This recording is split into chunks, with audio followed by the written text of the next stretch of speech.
हम मले 8वां महीना है। दवाई दे पैसे भी कानी दवाई चकिनु। हमारा अपना घर था, स्लैब की हालत में सब टूट गया।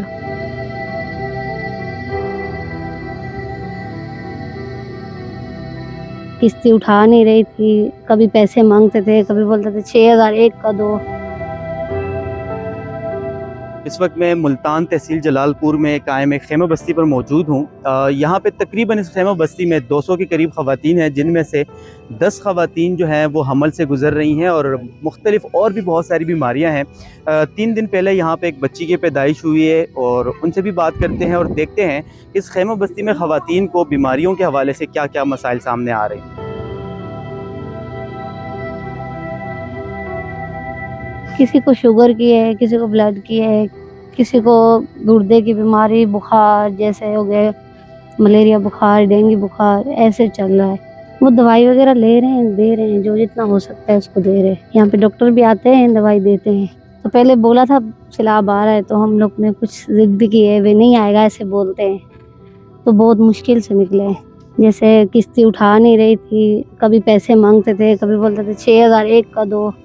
बड़ी मुश्किल से लेके आए हमें। हमारा अपना घर था, स्लैब की हालत में सब टूट गया। 2-3 दिन से तबीयत खराब है, दवाई लेने गए हैं, दवाई दी है पर तबीयत ठीक नहीं हुई। हम मले 8वां महीना है। बेटा रसिए ने दवाई दे पैसे भी कानी दवाई चकिनु। जरा सामान भला और रोड़ गए, घर भी हर से रोड़ गए, कश्या कानी होन वांटे बाय थी।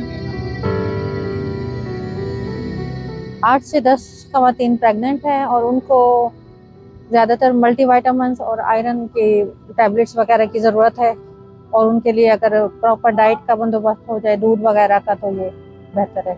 ज़्यादातर स्किन इन्फेक्शंस यहाँ पे कॉमन है और यहाँ पे वीकनेस वगैरह भी है उनको, प्रेग्नेंट ख़वातीन को। मुख्तलिफ लेडीज़ मुख्तलिफ स्टेज पे हैं कि कोई सेकेंड ट्राइमेस्टर में है, कोई थर्ड ट्राइमेस्टर में।